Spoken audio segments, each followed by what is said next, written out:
welcome to our channel Together, a relationship perspective.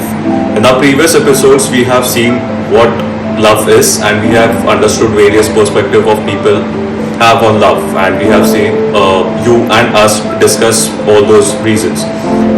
If we look at today's generation, people's way of handling relationships or their perspective towards relationships have changed. Today, people are in and out of relationship like they change SIM cards. Also, usually our generation, I mean millennials, their relationships end with "it's not you, it's me." So there are many reasons why people get into relationship.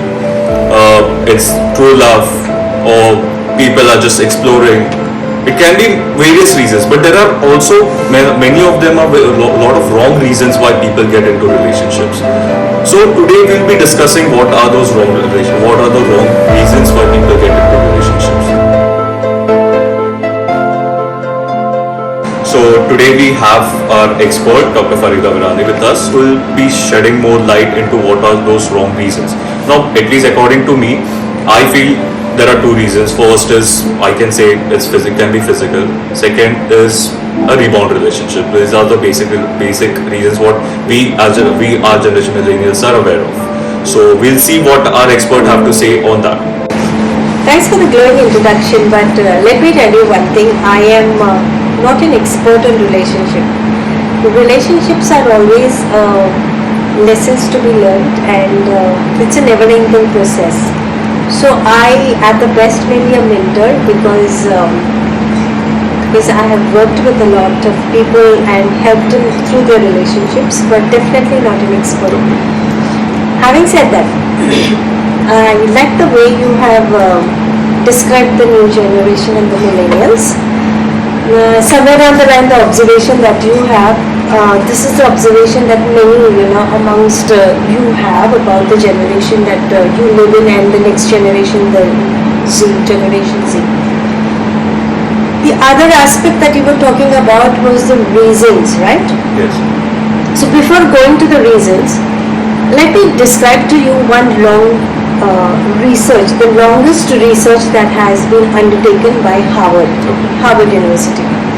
Now this research, they had picked up students who were about 20-22 years old, and every year they were documenting their professional growth, their personal growth, their health.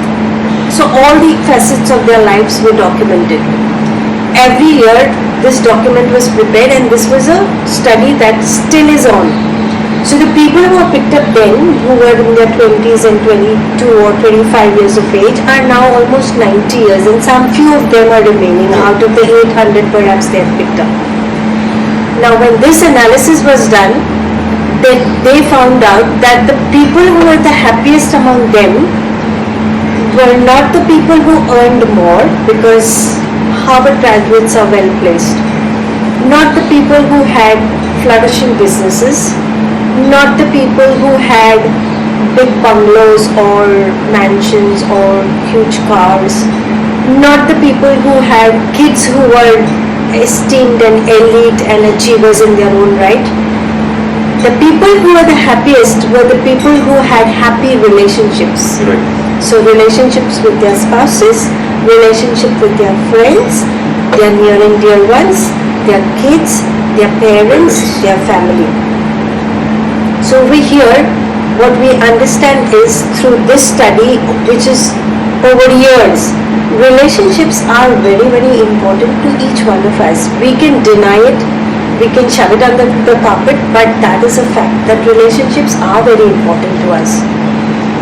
Now, what are the right reasons? So here we are now concentrating only on romantic partners, because as we move forward in episodes, maybe we will discuss other relationships also, like maybe relationships with our siblings, what are the major issues and concerns, maybe when we get married, so those relationships which are cemented in a bond, maybe relationships with our parents, the generation gap that we are talking about. So we'll discuss all of that. But right now we are moving on in this, romantic partner relationship.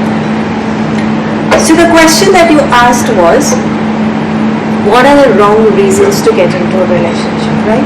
you pointed out two important Yes. reasons which I agree with you on. The first reason you said was physical intimacy, Yes. right? And I think for youngsters it is very important, and as a culture, as a society, we always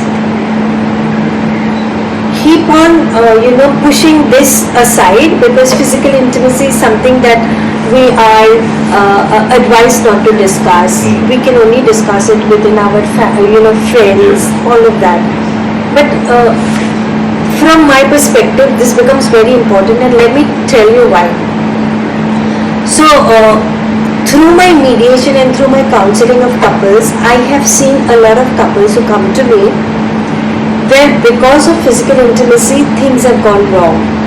So either the partner cannot satisfy the needs of the other one, that could be the reason, but because it was an arranged marriage, they did not know any of this before, and then it was a disaster then.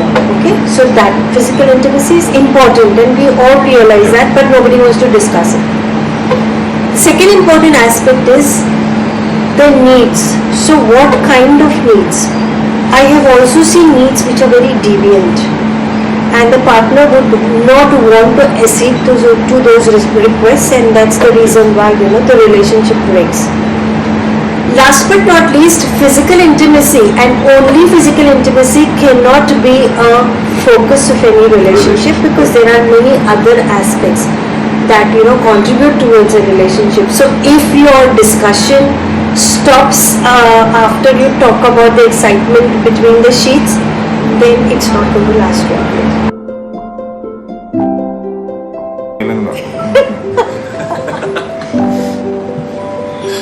If you like our perspective on relationship, please follow us on Instagram. Also, like, share and subscribe and hit the bell icon. Ding.